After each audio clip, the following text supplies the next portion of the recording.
Yes, Bache. So we are going to discuss with you addition of vectors in continuation. We have discussed with the triangle law of vector addition. We have discussed with the parallelogram law of vector addition as well the polygon law of vector addition also. So now what it is, we have to discuss the properties. So there are three important properties with us for the vector addition. One is commutative property, then associative property and distributive property. So we will be taking each property one by one only. All three are very important and questions can be framed on these properties. First is your commutative property. What commutative properties says that it says that vector addition is commutative. Commutative means order of addition if I change, then it is not going to change my result. Like if I'm going with this triangle law of vector addition, I'm taking A vector and B vector, then resultant is coming out to be R vector as we have discussed in triangle law of vectors. So same if I, in place of adding A and B, if I add B and A, then also my resultant vector you can see is coming out to be same. So you can take two triangles here. One is triangle OPS. In this triangle OPS, using triangle law of vectors, this A vector plus B vector are in the same order. So resultant is given by the closing side of this triangle, which is given by OS, which is equals to A vector plus B vector. Now if I draw the parallel to B, I am drawing this B vector parallel to A, I have drawn the A vector. Now the directions are like this. Direction means it is clockwise direction. Now if I take B vector and then plus A vector, both are in the clockwise order. Using triangle law of vector, resultant is given by the closing side of the triangle taken in the opposite order, means anti-clockwise direction. You can see from the diagram that it is giving me the value of R vector, which is same. Either I take this triangle OPS or I take the triangle OQS. And that is simply to prove that vector addition is commutative. Commutative means order of adding is not going to change. If I go this way or I go the other way, my result is coming out to be the same. So when you have to prove, you can use triangle law of vector addition, and then you can write the sides which are shown in the diagram, and you can prove that vector addition is commutative.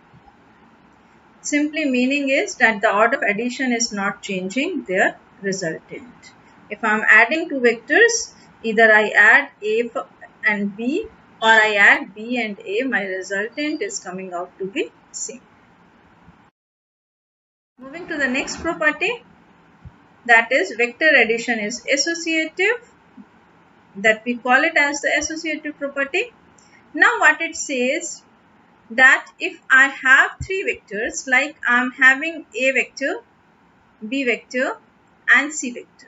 Now you see the diagram is very important, and once the diagram is clear, you can give your own naming and you can write the things.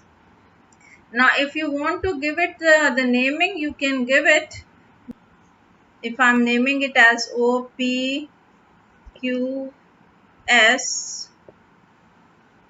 then what it is, if I add A vector plus B vector first and then C vector to it, my result comes out to be same if I add B and C first and then add A vector to it. Again, meaning is same, that whatever we did with the two vectors, now we are doing with more than two vectors. It means with three vectors, I am adding two vectors first, A and B, then I am adding C vector to it. What result I will get? The same result I do get if I add B and C first and then I add A vector. So that also you can prove by using the triangle law of vector addition. If you want to do the proof, if I have to add A plus B means OP plus OQ. OP plus OQ, and then I add C vector to it, it means I am adding QS. That should be equals to, if I add B and C first means PQ and QS.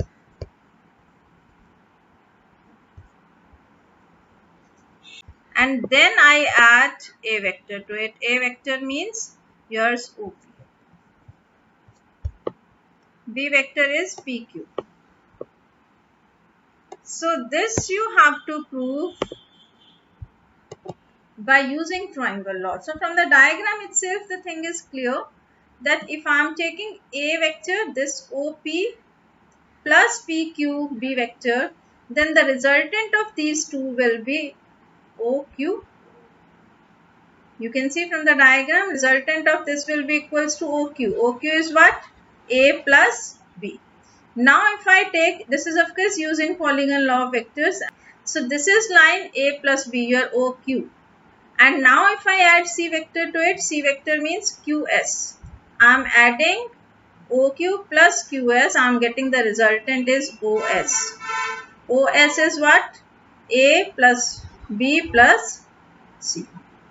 So in both the cases, it means you can write that this is, from here you can write OP plus PQ.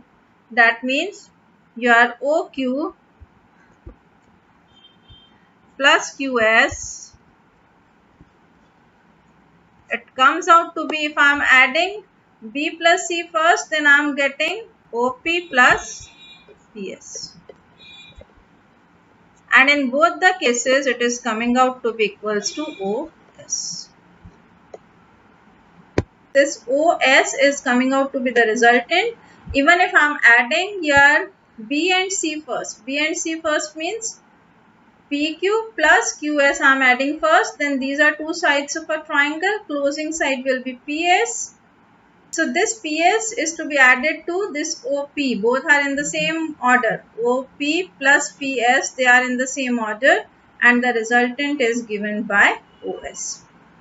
So in both the cases, the resultant is coming out to be equals to OS, which says that vector addition is associative. So it means if I am adding A and B first and then adding C to it, or I am adding B and C first and then adding A vector to it, my result is coming out to be C. This is termed as associative property. Third property is distributive property. Distributive property means vector addition is distributive.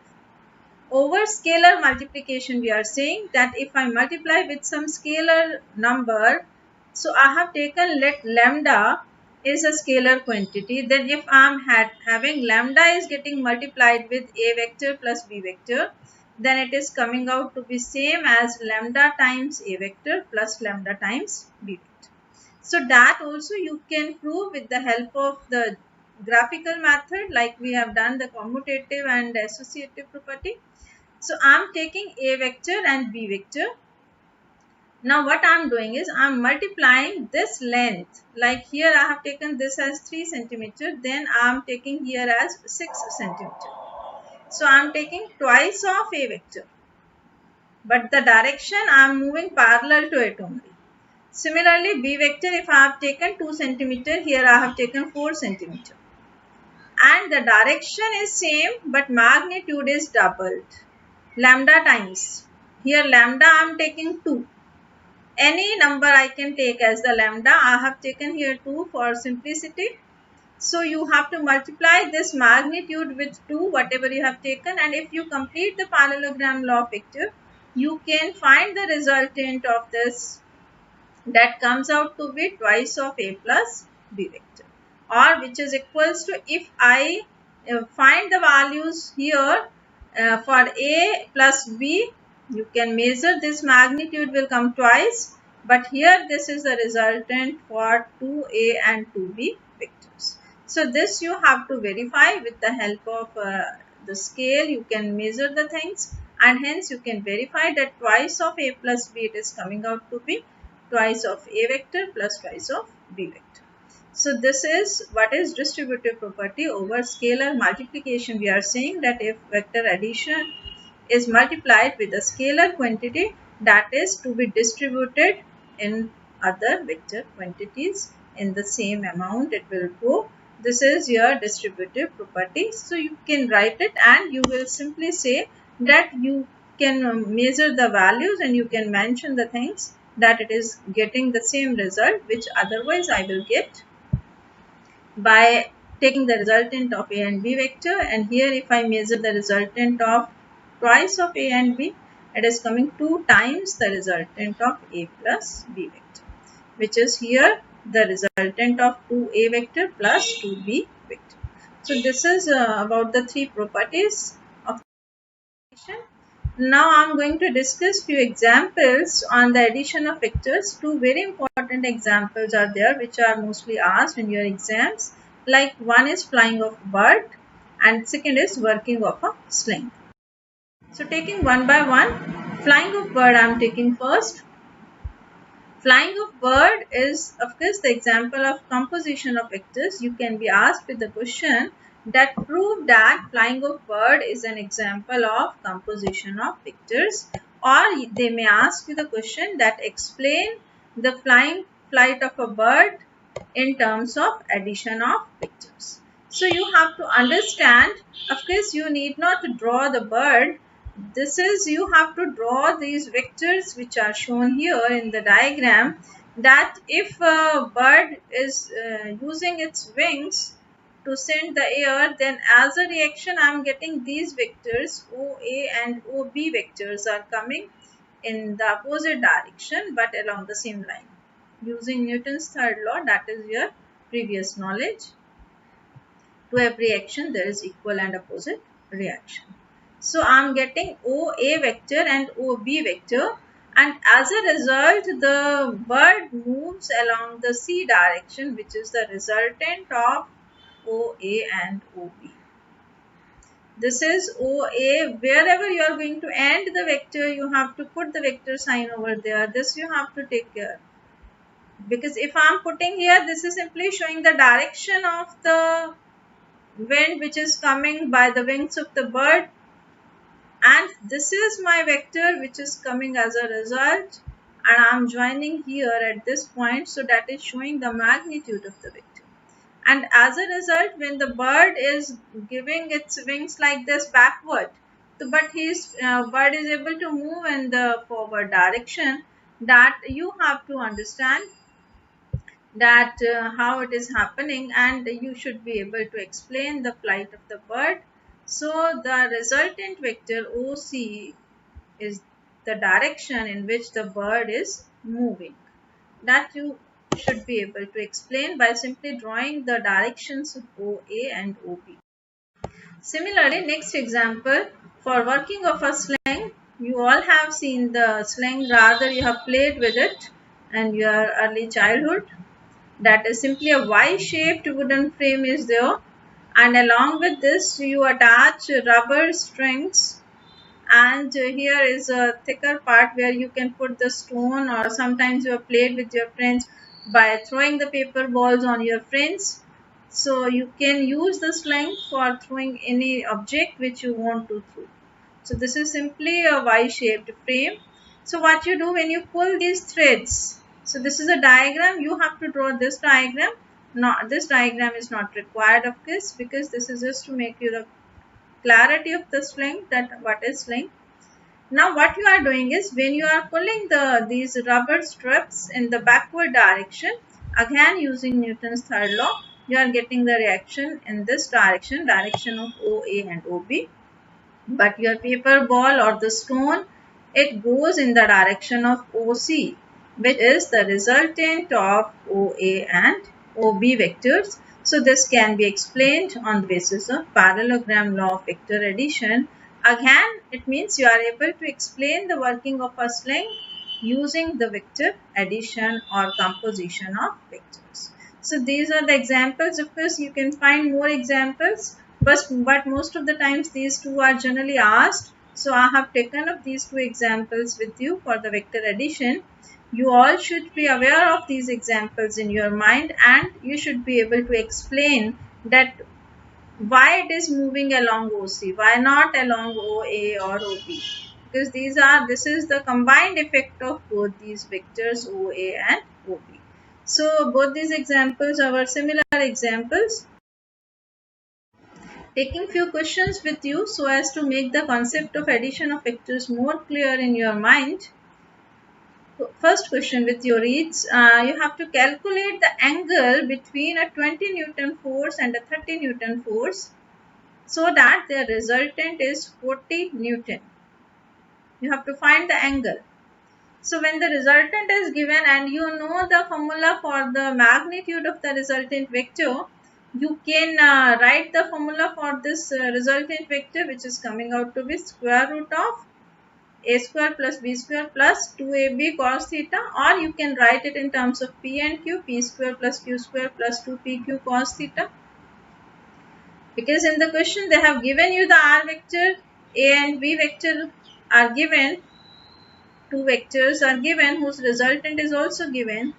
So you have to simply put the value by squaring both the sides. I have squared both the sides, and then I am getting the r square. It is coming out to be a square plus b square plus 2ab cos theta. Now if you put the value of r, a and b, then I am getting this equation with me, and on solving you can write the value of cos theta is coming out to be 300 upon 1200. You can work it out quickly. And as a result I am getting it 3 upon 12. So I can write theta, it is given by cos inverse 3 by 12. You can write it cos inverse 1 upon 4. So whatever the simplest calculation you can do, you can always do. To the next question. Question says a particle is acted upon by 4 forces simultaneously. 4 forces are acting now, 30 Newton east, 20 Newton north. They can give any vector quantity with you, like they can give you velocity, displacement. Here I have taken force. So anything can be given, but that should be a vector quantity. Then only you will be using the laws of vector addition. That you simply note when the things will come in a mixed way to you, you should be able to decide that whether force is a vector quantity or not. Then only you will be finding the things. Like they are saying 50 Newton west, 40 Newton due south, and you have to find the resultant force on the particle. So when they are asking resultant force, you should be having this clarity in your mind that force is a vector quantity. So you have to find the magnitude as well as direction. So they will not mention it in the question that find the magnitude and direction of the force. That is clear because force is a vector quantity. So you have to find magnitude as well as direction. Both the things are to be calculated. So these directions of the various forces are given, and you should be having this understanding, basic knowledge of the direction should be there. Of course, this is towards my front is north and my back is south, then east and west. But when I have to draw it on the paper, I will be drawing it like this because I am working on a plane. So I will be making this north, south, east and west. Sometimes even we may draw north, south along the horizontal line, just making the things more easy for us. In some numericals we may draw, that will not affect. But these are the actual directions I have drawn for you, that is north, south, east and west. So what it is, they are saying 20 Newton is north, 30 Newton is east, 50 Newton is west and 40 Newton is in the south.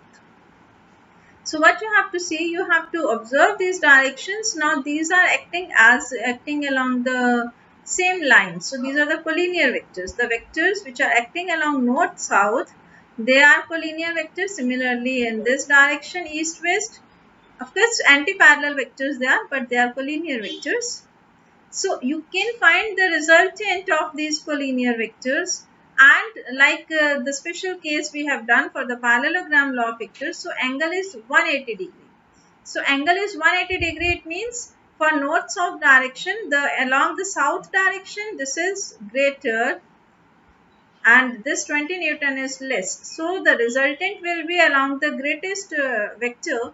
So the resultant is 40 minus 20 will act along the south direction. Taking the third special case of parallelogram law of vectors, when theta is 180 degree, then it is given by P minus Q vector. So you have to find the resultant of P minus Q. It is coming out to be 20 Newton towards south.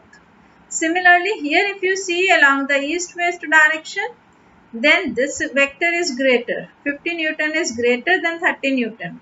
So again you can apply P minus Q and the result will be equals to 20 Newton along the west direction. So it means this whole diagram can be modified as this second diagram, where the resultant of these two vectors along north and south is coming as 20 Newton towards south, and the resultant of west and east direction is coming out to be 20 Newton towards west. Now if you wish, you may name them. If you are having some doubt this way writing, you can always name them. If I am naming it as A vector and this as B vector, then yours A square plus B square R magnitude, resultant magnitude will be equals to A square plus B square plus 2AB cos theta, and theta here between A and B vectors is 90 degree. This angle is 90 degree, so it means cos 90 is 0. So you are left with A square plus B square. So when you put the value of A, which is 20, 20 square plus B is also 20, so 20 square. So you are getting it. I will be getting here 20 root 2. Here also you may call it as B upon A, because I am calling it as B vector and A vector. So second vector divided by the first vector. That is your formula for tan phi. So you can do here that R, it is 20 root 2 Newton. Unit Newton is also to be written. They are giving you for the force unit is Newton. You should be writing it for the magnitude of the force, which is 20 root 2 Newton. And if you want to find the direction, that is second vector upon first vector, that is 20 upon 20 is 1. So phi you are getting 45 degree. 45 degree, it means in between the west and south. You can say west to south because this is taken as the first vector. So angle phi we are always measuring from the first vector. So that thing should be clear in your mind. So these type of more questions also you can try.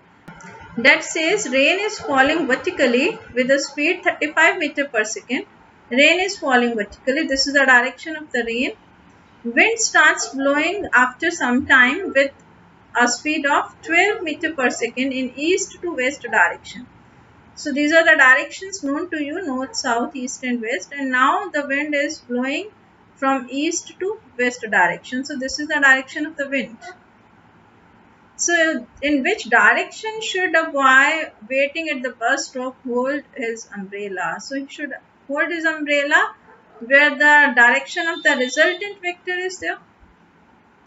So you can make the diagram. If I am calling theta as the angle, I can call it phi, theta, alpha, beta, any name you can give, that is your choice. So that is of course the second vector upon first vector, because these two vectors are again perpendicular to each other. So we have taken that also as a special case in parallelogram law of vectors when theta angle between the two given vectors is 90. So if you call this angle as phi or theta, so this angle theta, if I want to write, that is, you can complete this triangle, then perpendicular upon base, you can do that from that knowledge also, from your right angle triangle knowledge. So tan theta will be given by VW divided by VR. So if you are not able to recall the parallelogram law, you can use your basic knowledge of Pythagoras theorem and trigonometric functions that can be used. They are asking in which direction. So it means magnitude is actually not required. But if they ask you in the question about the magnitude, you can always find the magnitude also, because the angle between the two given vectors is 90. So resultant magnitude will be given by square root of VR square plus VW square, which you can calculate. But basically they have asked the direction. So direction is coming out to be tan theta by this right angle triangle. You can take VW divided by VR, which is 12 upon 35. Both are in the same unit. So no need of converting. All these points you need to see whenever any numerical comes across you. So you are getting it 12 divided by 35, which is 0.34. You can leave the result for theta equals to tan inverse 0.34. Or if you want to find, because log tables are usually given to you in the exams, you can see the value, but no marks will be deducted even if you are not writing it 19 degree. You can simply leave the result up to this tan inverse 0.343 and no marks will be deducted. And direction for such questions on vectors, it is very important to draw the diagram, because if you are not drawing the diagram, then where is your theta? No one will come to know while checking your answer sheets. So you have to see to it, like here we have written that should hold as umbrella in the vertical plane at an angle 90 degree with the vertical towards east. So either you write this way or you simply draw the diagram where theta is obviously shown the diagram. Keep things up to this. Thank you everyone.